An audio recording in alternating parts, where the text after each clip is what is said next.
வாயில போய் விழுந்து அவருடைய சாபத்திற்கு ஆளாகாதன்னு சொல்லுவாங்க.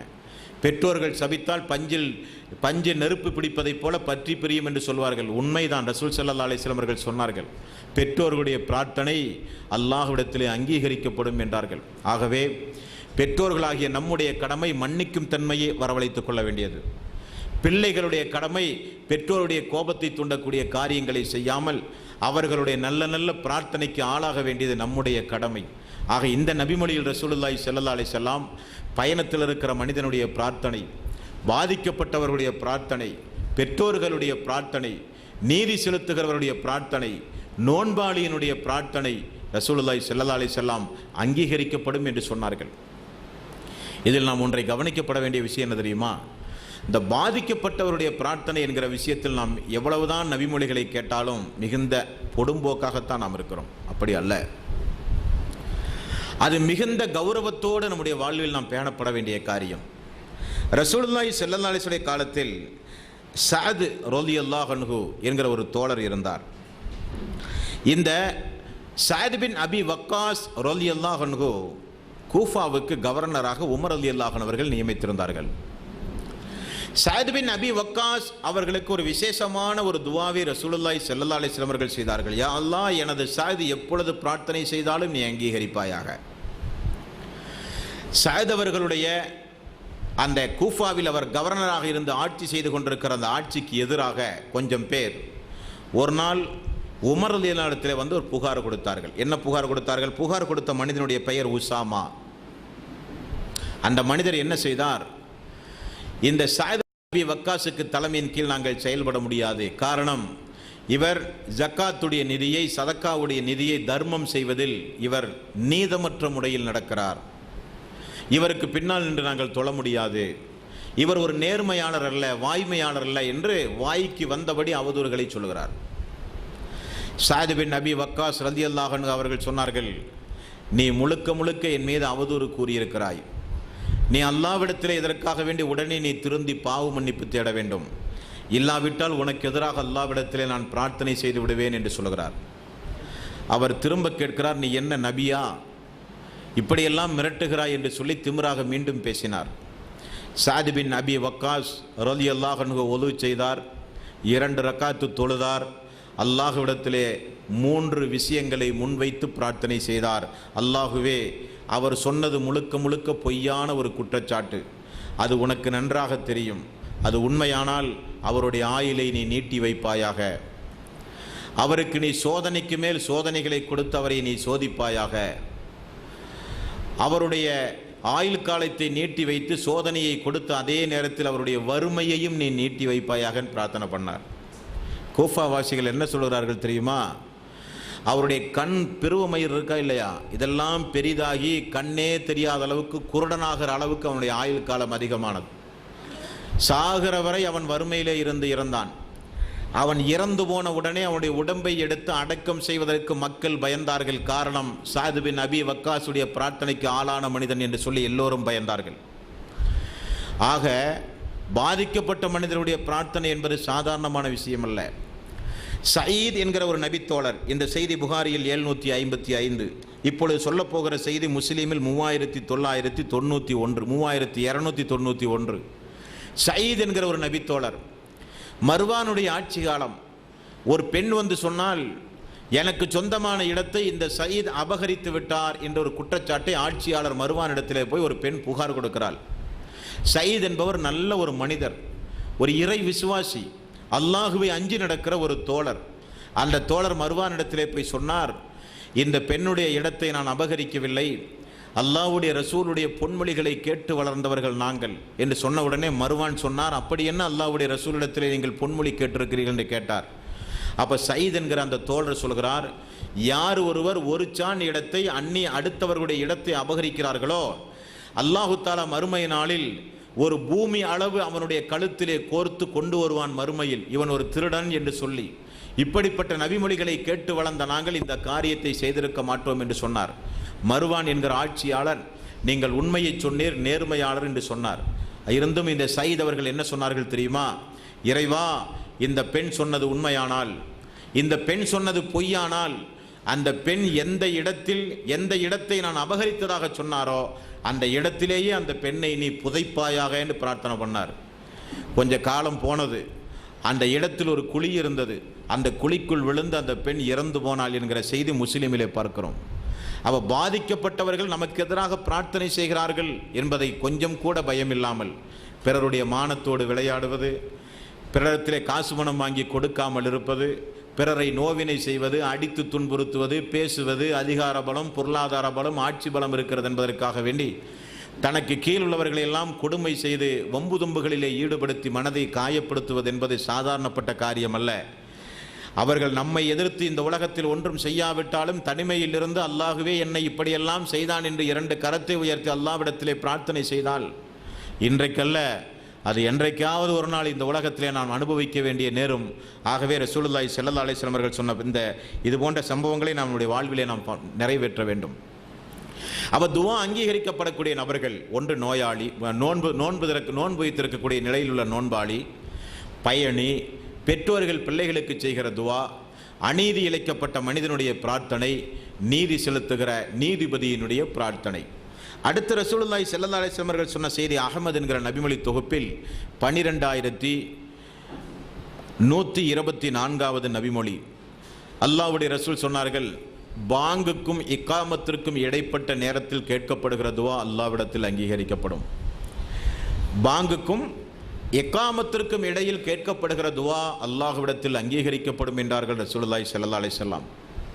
பாங்கு சொன்னால் ஒரு 1/4 மணி நேரம் 20 நிமிடம் மீண்டும் இக்காமத்து சொல்லி தொழுகை நடத்த நமக்கு அவகாசம் உண்டு. இந்த இடத்தில் 2 விஷயத்தை நீங்கள் கவனிக்க வேண்டும்.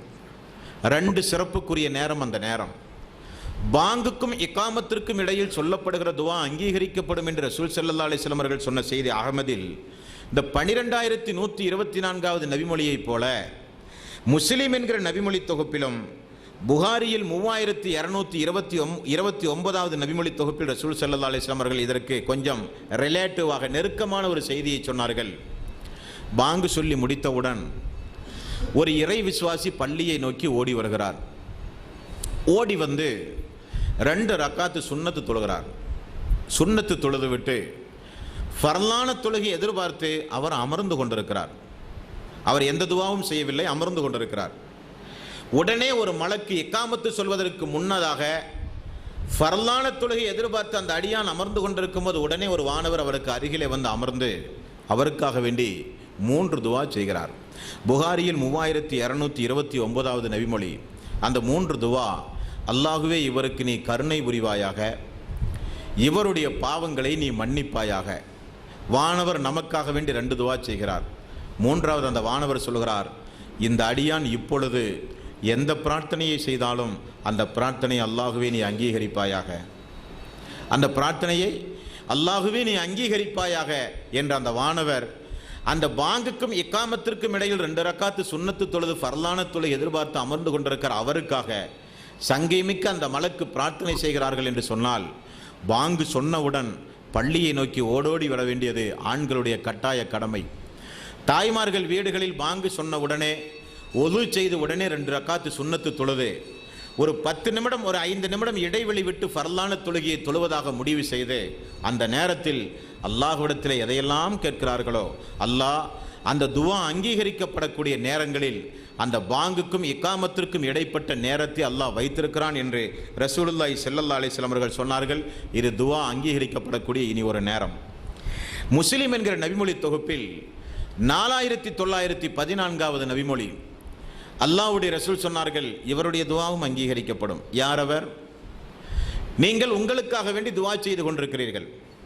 அல்லாஹுவே எனக்கு நேர்வழிப்படுத்தி, எனக்கு தக்குவாவை கொடு, கபர் வேதனை விட்டும் வறுமை விட்டும் என்னை காப்பாற்றி, நம்முடைய பிரச்சனைகளை எல்லாம் அல்லாஹ்விடத்திலே சொல்லி நாம் துவா செய்து கொண்டே இருந்து அப்படியே அந்த துவாவில் அல்லாஹுவே எங்களுக்கு முன்னால் மௌத்தா போன மூமினான ஆண்களுக்கும் பெண்களுக்கும் கபர் வேதனை விட்டும் வறுமையுடைய அதாவை விட்டும் நீ காப்பாற்று, அவருடைய குடும்பத்திற்கு சாந்தி சமாதானத்தை கொடு, எத்தனையோ மக்கள் நோய்வாய்ப்பட்டிருக்கிறார்கள் அவர்களுக்கு நோய் நிவாரணம் கொடு, எத்தனையோ சகோதர சகோதரிகள் கடன் பிரச்சனையால் இருக்கிறார்கள் அவருடைய கடன் தொல்லையை நீக்கி வீடுகளிலே வர்க்கத்தை ஏற்படுத்தி கொடு, குழந்தை இல்லாத மக்களுக்கு குழந்தை செல்வங்களை கொடு என்று நாம் பிறருக்காக வேண்டி துவா செய்யும் போது உடனே ஒரு மலக்கு நமக்கு அருகிலே வந்து நாம் செய்கிற துவாவை அப்படியே உன்னிப்பாக பார்த்து கொண்டே இருக்கிறார். அந்த துவா முடியும் போது அந்த வானவர் சொல்கிறார், யா அல்லாஹ், இவர் இன்ன பிற முஸ்லிம்களுக்காக எதையெல்லாம் கேட்டாரோ அதையெல்லாம் அவருக்கும் நீ கொடு என்று வானவர் நமக்காக வேண்டி பிரார்த்தனை செய்கிறார். அப்போ துவா செய்யும் போது நாம் நமக்காக வேண்டி துவா செய்யும் போது அல்லாஹ் அங்கீகரிப்பது, அல்லாஹ் பதில் சொல்வது, அல்லாஹ் சந்தோஷப்படுத்துவது அதெல்லாம் தனி நபிமுறைகள். இருந்தாலும் பிறருக்காக நாம் துவா செய்யும் போது மலக்குமார்கள் விசேஷமாக வந்து அல்லாஹ்வே அவருக்கு எதெல்லாம் கேட்டாரோ அதெல்லாம் இவருக்கும் கொடு. மலக்குமார்களுடைய அந்த வார்த்தை சாதாரண வார்த்தை அல்ல. இந்த மலக்குமார்களுடைய வார்த்தை சாதாரண வார்த்தை அல்ல என்பதை நீங்கள் புரிந்து கொள்வதற்கு தொழுகையிலே 2 இடத்தை ரசூல் ஸல்லல்லாஹு அலைஹி வஸல்லம் அவர்கள் சொன்னார்கள். நீங்கள் தொழும்போது வலல்லாலீன் என்று கூறி நீங்கள் ஆமீன் சொல்லுகிறீர்கள். உங்களோடு சேர்ந்து மலக்குமார்களும் ஆமீன் சொல்கிறார்கள். தொழுகையில் மலக்குமார்களுடைய அந்த ஆமீனோடு உங்களுடைய ஆமீன் ஒத்து போனால் உங்களுடைய முற்சென்ற பாவமெல்லாம் மன்னிக்கப்படும் என்று ரசூல் ஸல்லல்லாஹு அலைஹி வஸல்லம் அவர்கள் கூறினார்கள். அதே போல செமி அல்லாஹு லிமன் ஹமிதா என்று கூறி யா ரப்பனா லக்கல் ஹம்த ஹம்தன் கசீரன் தய்யிபன் முபாரக்கன் ஃபீ என்று சொல்கிறார்களோ அவர்களுடைய வார்த்தை மலக்குமார்களுடைய வார்த்தையோடு ஒத்துப்போனால் அவர்களுடைய முற்சென்ற பாவம் மன்னிக்கப்படுகிறது என்று ரசூல் ஸல்லல்லாஹு அலைஹி வஸல்லம் அவர்கள் கூறினார்கள். அப்போ மலக்குமார்களுடைய துவா, மலக்குமார்களுடைய ரெக்கமெண்ட் பரிந்துரை, மலக்குமார்களுடைய அங்கீகாரம் நம்முடைய வாழ்வில் கிடைக்க வேண்டுமானால் இந்த 2 சந்தர்ப்பத்தை வாழ்விலே விட்டுவிடக்கூடாது. ஒன்று, பாங்குக்கும் இக்காமத்திற்கும் இடையில் 2 ரக்காத்து சுன்னத்து தொழுது ஃபர்லான தொழு எதிர்பார்த்து அமரும் போது மலக்குமார்கள் நமக்கு துவா செய்கிறார்கள் என்கிற எண்ணத்தோடு நாம் இனி வரக்கூடிய காலங்களில் பாங்கு சொன்னவுடனே பள்ளியை நோக்கி செல்கிற நல்ல சகோதர சகோதரிகளாக மாற வேண்டும். இரண்டாவது, பிறருக்காக வேண்டி நாம் துவா செய்யும் போது அந்த துவா மலக்குமார்கள் நமக்காக வேண்டி அல்லாஹ்வே அவருக்கு கேட்டதை இவருக்கும் நீ கொடுப்பாயாக சொல்றாங்க ரசூல் ஸல்லல்லாஹு அலைஹி வஸல்லம் அவர்கள். அடுத்தது அல்லாஹ்வுடைய ரசூல் துவா அங்கீகரிக்கப்படக்கூடிய நேரத்தை குறித்து சொல்லும்போது புகாரியில் 1145வது நபிமொழி அல்லாஹ்வுடைய ரசூல் சொன்னார்கள், இரவை நீங்கள் 3 பகுதியாக பிரியுங்கள். இரவை 3 பகுதியாக பிரியுங்கள் என்று சொன்னால் இஸ்லாமிய வழக்குப்படி மக்ரிபிலிருந்து ஃபஜ்ர் வரை இரவுடைய நேரம். சூரியன் உதயம் அல்ல, அடிவானம் வெளுக்கக்கூடிய ஃபஜ்ர் வரை இரவுடைய நேரம். ஒரு 10 மணி நேரம், 10:15 மணி நேரம் இரவுடைய நேரம் நமக்கு உண்டு. இந்த 10:30 மணி நேரத்தை 3ஆக நீங்கள் பிரிக்கும் போது ஒவ்வொரு 3:15 3:30 மணி 3:15 3:30 மணின்னு பிரிக்கலாம். இப்போ 6:30 மணியிலிருந்து ஒரு 3:30 கூட்டினீங்கன்னா எவ்வளோ ஆச்சு? 6:30 3:30 10 மணி, இது முதல் இரவு. 10லிருந்து இனி ஒரு 3:30 கூட்டுங்க, 10 + ஒரு 3:30 எவ்வளோ ஆச்சு? 1:30 மணி. அதிலிருந்து ஒரு 3:30 கூட்டுங்க, ஒரு 4 4:30 மணி. இந்த கடைசி இரவிற்கு பார்த்தீங்களா, நபிகள் நாயகம் ஸல்லல்லாஹு அலைஹி வஸல்லம் அவர்கள் சொன்னார்கள், இரவனுடைய கடைசி பகுதி எப்பொழுதும் அல்லாஹ்விடத்தில் உன்னிப்பாக கவனிக்கப்படுகிற இரவு. ஆகவே நீங்கள் இரவனுடைய கடைசி பகுதியை எழுந்து அல்லாஹ்விடத்திலே பிரார்த்தனை செய்யுங்கள். காரணம், அல்லாஹ் அரிசிலிருந்து கீழே இறங்கி வந்து தன்னுடைய அடியார்களிடத்திலே கேட்கிறானாம், பிரார்த்தனை செய்பவர்கள் இந்த நேரத்தில் பிரார்த்தனை செய்தால் நான் அங்கீகரிப்பேன், கேட்பவர் இந்த நேரத்தில் கேட்டால் நான் கொடுப்பேன், வேண்டுபவர் இந்த நேரத்தில் வேண்டினால் அவருடைய வேண்டுதலை நான் ஏற்பேன் என்று அல்லாஹ் சொல்லிக்கொண்டே இருப்பானாம் ஃபஜ்ருடைய நேரம் வரை.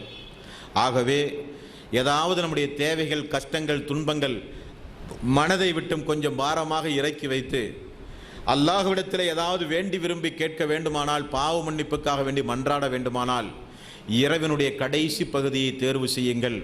அல்லாஹ் அரிசிலிருந்து கீழே இறங்கி வந்து இப்படி ஃபஜ்ர் வரை நம்மை எதிர்பார்க்கிற நேரம் என்று ரசூலுல்லாஹி ஸல்லல்லாஹு அலைஹி வஸல்லம் அவர்கள் சொன்னார்கள்.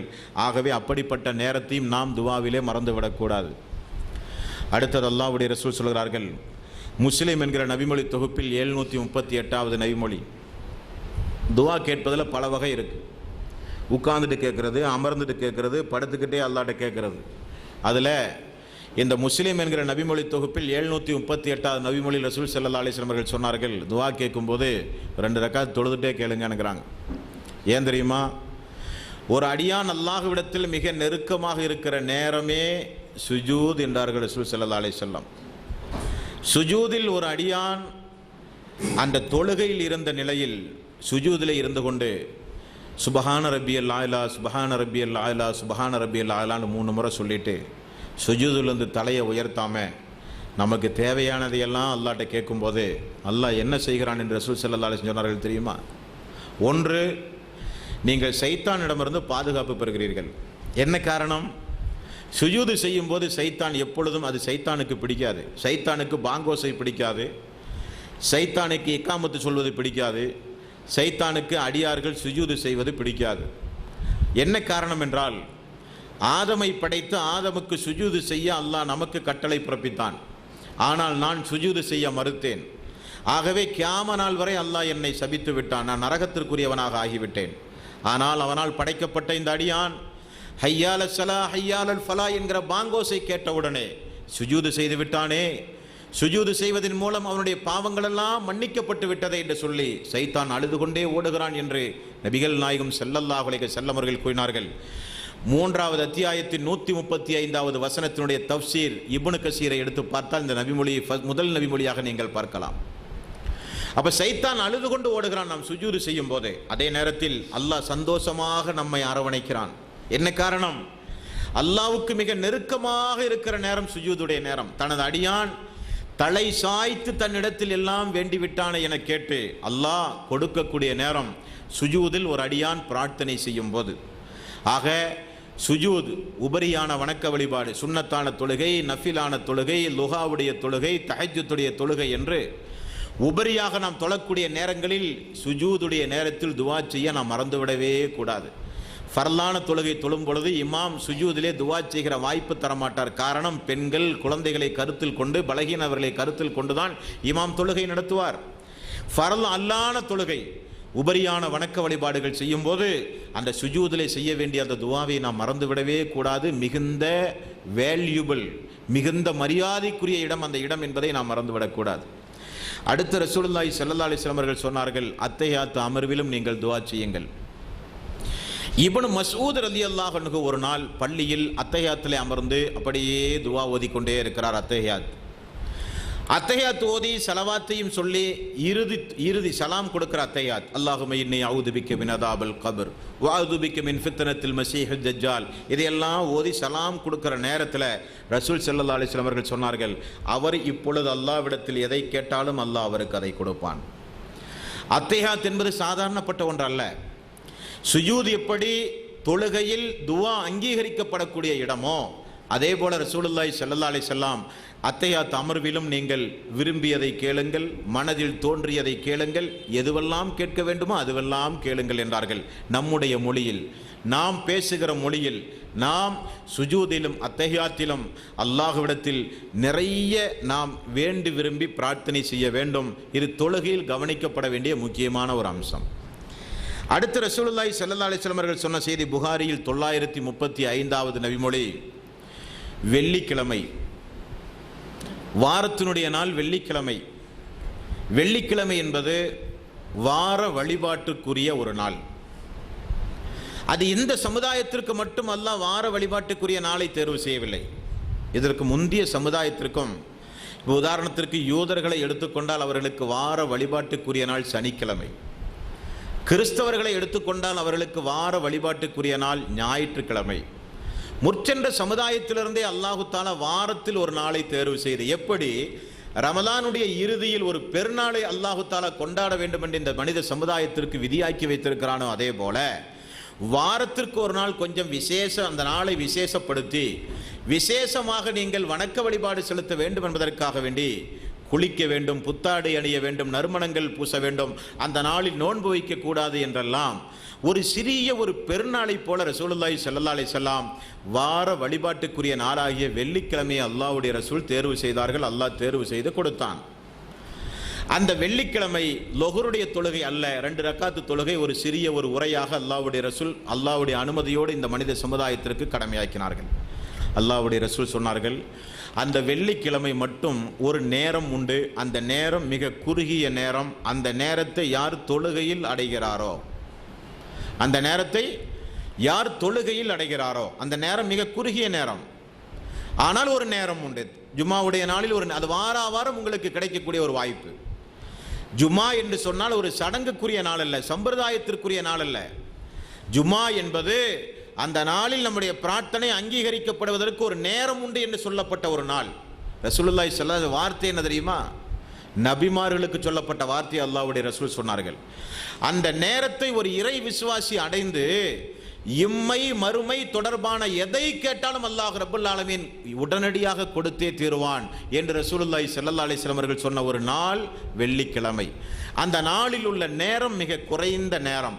அந்த நேரத்தை யார் தொழுகையில் இருந்து கொண்டு அடைகின்றாரோ அவருக்கு அல்லாஹு தாலா கேட்டதையெல்லாம் கொடுக்கிறான், இம்மையானாலும் சரி மறுமையானாலும் சரி என்று ரசூலுல்லாஹி ஸல்லல்லாஹு அலைஹி வஸல்லம் அவர்கள் சொன்னார்கள். அதை நாம் நம்முடைய கவனத்தில் அதிகமான கவனத்தோடு ஜும்மாவுடைய நாளில் நாம் இருக்க வேண்டும். அடுத்து பாருங்க, துவாவினுடைய அவசியத்தினுடைய ஆயத்துக்களை எல்லாம் பார்த்தோம். துவா கேட்க வேண்டிய ஒழுங்குமுறைகளை எல்லாம் பார்த்தோம். யார் யாருடைய துவா அங்கீகரிக்கப்படும், எந்தெந்த நேரத்தில் கேட்கப்படுகிற துவா அங்கீகரிக்கப்படும், எந்தெந்த இடத்தில் கேட்கப்படுகிற துவா அங்கீகரிக்கப்படும், எந்தெந்த நிலையில் கேட்கப்படுகிற துவா அங்கீகரிக்கப்படும் என்று நாம் பார்த்தோமா இல்லையா? இந்த எந்த துவாவானாலும் சரி, பொதுவாகவே இந்த கையை உயர்த்தி அல்லாஹ்ட்ட கேட்கிறதா இருந்தால் அதுக்கு ஒரு முறை கவனிக்கணும். அந்த முறை கவனிக்கப்படாவிட்டால் நம்முடைய எந்த துவாவும் அல்லாஹ்ட்ட ஏற்றுக்கொள்ளவே பட செய்யாது. என்ன முறை? ரசூலுல்லாஹி ஸல்லல்லாஹு அலைஹி வஸல்லம் அவர்கள் சொன்ன செய்தி நசையில் 1267வது நபிமொழி. நாம் எப்பட்ட அல்லாஹ்ட்ட துவா செய்யும் போதும் முதலில் யார்கிட்ட கேட்குறோமோ அந்த அல்லாஹுவை முதல்ல புகழணும். எடுத்த உடனே அல்லாஹுவே எனக்கு இதை கொடு, அல்லாஹுவே எனக்கு அதை கொடு என்று சொல்லி அந்த அல்லாஹுவை ஒரு இரண்டாம் தரம் பட்சமாக இல்லாமல் நம்முடைய ரப்பிடத்திலே கேட்கிறோம் என்று சொல்லி அந்த ரப்பை முதலில் நீங்கள் புகழுங்கள். ஏதாவது ஒரு வார்த்தையை சொல்லி சுப்ஹானல்லாஹ், அல்ஹம்துலில்லாஹ், அல்லாஹு அக்பர், ஏதாவது ஒரு வார்த்தையை சொல்லி அல்லாஹுவை புகழுங்கள். இரண்டாவது, எனக்காக வேண்டிய அல்லாஹ்விடத்திலே நீங்கள் பிரார்த்தனை செய்யுங்கள். அல்லாஹும்ம ஸல்லி அலா முஹம்மதின் வ அலா ஆலி முஹம்மதின் என்கிற சலவாத், இந்த சலவாத்தை இரண்டாவது நீங்கள் சொல்லுங்கள். மூன்றாவது உங்களுடைய பிரார்த்தனைகளை கேளுங்கள். யார் ஒருவர் அல்லாஹின் மீது அல்லாஹுவை புகழாமல், யார் ஒருவர் என் மீது சலவாத்து சொல்லாமல் பிரார்த்தனை செய்கிறார்களோ அவருடைய பிரார்த்தனை வானத்திற்கு மேல் செல்லாது என்றார்கள் ரசூலுல்லாஹி ஸல்லல்லாஹு அலைஹி வஸல்லம். அப்போ பிரார்த்தனை செய்கிற ஒவ்வொரு சகோதர சகோதரிகளும் இது போன்ற இடங்களில் பிரார்த்தனை செய்யும் போது அல்லாஹுவை புகழ்ந்து அல்லாஹ்வுடைய ரசூலின் மீது சலவாத்து சொன்ன பிறகு நமக்காக பிறருக்காக செய்யும் போது வானவருடைய துவா நமக்கு கிடைக்கும் என்கிற சிந்தனையோடு பிறருக்காக, சமுதாயத்திற்காக, நமக்கு முன்னால் மரணித்து போன நல்லவர்களுக்காக எல்லாம் நாம் பிரார்த்தனை செய்ய வேண்டும். பிரார்த்தனை செய்வதற்கு முன்னால் அல்லாஹுவை புகழ்ந்து ரசூலுல்லாஹ் மேல சலவாத்தை சொல்லி பிரார்த்தனை செய்ய வேண்டும். அடுத்து ரசூலுல்லாஹி ஸல்லல்லாஹு அலைஹி வஸல்லம் அவர்கள் சொன்னார்கள், நான் ஆரம்ப உரையில் சொன்னதை போல நமது கையை உயர்த்தி அல்லாஹ்ட்ட பேசும்போது நம்முடைய உள்ளத்தில் கொஞ்சம் கூட இது ஏற்கப்படுமா, இது கிடைக்குமா, இந்த பிரச்சனை தீருமா, கேட்டது கிடைக்குமா, கஷ்டங்கள் தீருமா, நம்முடைய பிள்ளைகளுக்காக வேண்டி துவா செய்கிறோமே அந்த பிள்ளையுடைய எதிர்கால வாழ்வு அப்படி அமையுமா, நமக்காக வேண்டி கேட்குறோமே அப்படியெல்லாம் நமக்கெல்லாம் வாழ்வு சாத்தியமா, எந்த சந்தேகமும் வேண்டாம். ரசூலுல்லாஹி ஸல்லல்லாஹு அலைஹி வஸல்லம் அவர்கள் சொன்ன செய்தி அஹ்மதில் 10709வது நபிமொழி. அல்லாஹ்வுடைய ரசூல் சொன்னார்கள், ஒரு அடியான் அல்லாஹ்விடத்தில் 2 கரத்தை உயர்த்தி பிரார்த்தனை செய்யும் போது அல்லாஹு தாலா அவனுக்கு 3 வழிகளில் பதில் சொல்லியே தீருவான். அல்லாஹ் அடியார்கள் 2 கரத்தை உயர்த்தி பிரார்த்தனை செய்யும் போது அல்லாஹ் எப்படி பார்க்கிறான் தெரியுமா? என்னுடைய அடியான் 2 கரத்தை உயர்த்தி என்னிடத்திலே கேட்டு விட்டானே, அவனுக்கு ஒரு எஜமானன் உண்டு என நினைத்து 2 கரத்தை உயர்த்தி நாம் கேட்டால் ரப்பு தருவான் என்கிற நம்பிக்கையோடு எனது அடியான் கேட்டுவிட்டானே என்று சொல்லி அந்த கையை வெறுமனே திரும்ப அனுப்ப அல்லாஹ் வெட்கப்படுகிறான் என்று ரசூல் ஸல்லல்லாஹு அலைஹி வஸல்லம் அவர்கள் சொன்னார்கள். அந்த அளவுக்கு ரோசக்காரன் ரப்புல் ஆலமீன், அந்த அளவுக்கு ரப்புல் ஆலமீன் ரோசக்காரன். அப்ப அல்லாஹு தாலா 3 வழிகளில் பதில் சொல்கிறான். ஒன்று, ஒரு சில நபர்களுக்கு அல்லாஹு தாலா கேட்டதை கொடுத்து விடுவான்.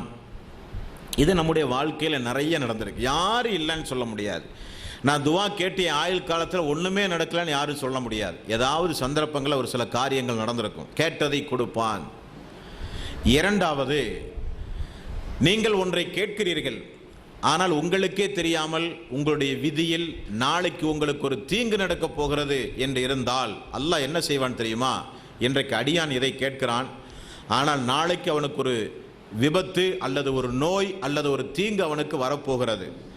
இதை கொடுப்பதா அல்லது தீங்கிலிருந்து அவனை காப்பாற்றுவதா என்றால் அவனை அந்த தீங்கிலிருந்து காப்பாற்றுவதுதான் நல்லது என்று சொல்லி நம்முடைய பிரார்த்தனையின் மூலம் விதி மாற்றப்படுகிறது. நல்ல தெரிந்து கொள்ளணும் நீங்கள், நம்முடைய பிரார்த்தனையின் மூலம் நமக்கு விதி மாற்றப்படுகிறது. ஒரு மனுஷன் நம்மள்கிட்ட வந்து ரொம்ப உடம்பு சரியில்லைன்னு சொல்லி, ரொம்ப பசிக்குதுன்னு சொல்லி ஒரு மனுஷன் நம்மள்கிட்ட வந்து கொஞ்சம் உணவு கேட்டு யாசகம் கேட்டு நிற்கிறான். அவனுக்கே தெரியாமல் அவனுக்கு பின்னாடி ஒரு பாம்பு அவனை கொத்துறதுக்கு நிற்குதுன்னு சொன்னால் முதல்ல அவனுக்கு சாப்பாடு வாங்கி கொடுப்போம், பாம்பிட்டு அவனை காப்பாற்றுவோமா? உயிர் முக்கியம்னு சொல்லி முதல்ல அவனை காப்பாற்றுவோம். அதுபோல் அல்லாஹு தஆலா விதியில் ஏதாவது ஒரு ஆக்சிடென்ட் நடக்கணும் விதியில் எழுதியிருப்பான், அது யாராலையும் தடுக்கவே முடியாது. ஏதாவது நோய் நொடி வந்து கொஞ்ச நாளைக்கு படுக்கணும்னு நல்லா எழுதியிருப்பான், யாராலையும் தடுக்க முடியாது. ஏதாவது ஒரு மன வருத்தம், ஒரு கஷ்டம், ஒரு கவலை வர்றதும் அல்ல விதியில் எழுதி வச்சிருப்பான். அடியான் பிரார்த்தனை செய்யும் போது அவன் ஒன்றை கேட்டுக்கிட்டே இருப்பான். ஆனால் அல்லாஹ் என்ன செய்வான்னா, கேட்டதை ஒரு சில நேரத்தில் கொடுப்பான், ஒரு சில நேரத்தில் அவனுக்கு வரக்கூடிய தீங்கிலிருந்து அல்லாஹ் அவனை காப்பாற்றி விடுவான்.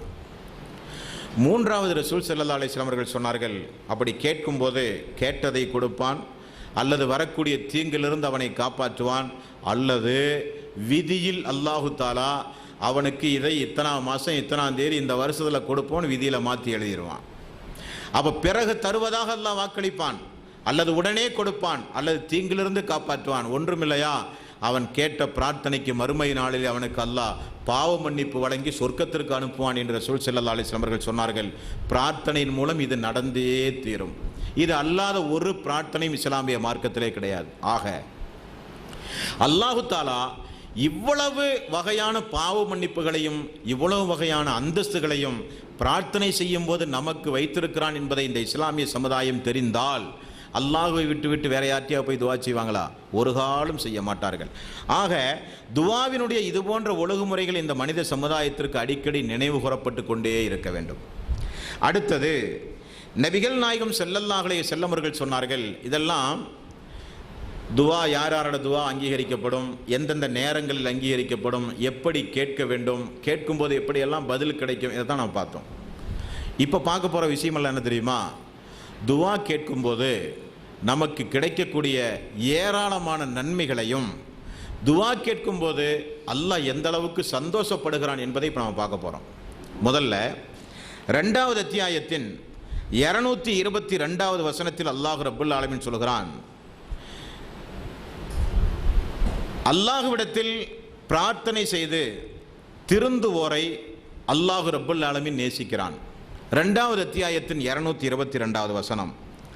8வது அத்தியாயத்தின் 33வது வசனத்தை பாருங்க. இப்போ சுனாமி, பூகம்பம், மிகப்பெரிய ஒரு பேரழிவெல்லாம் இந்த மனித சமுதாயத்திற்கு அடிக்கடி நிகழ்ந்து கொண்டே இருக்கிறது. என்ன காரணம்? 8வது அத்தியாயத்தின் 33வது வசனங்களை நீங்கள்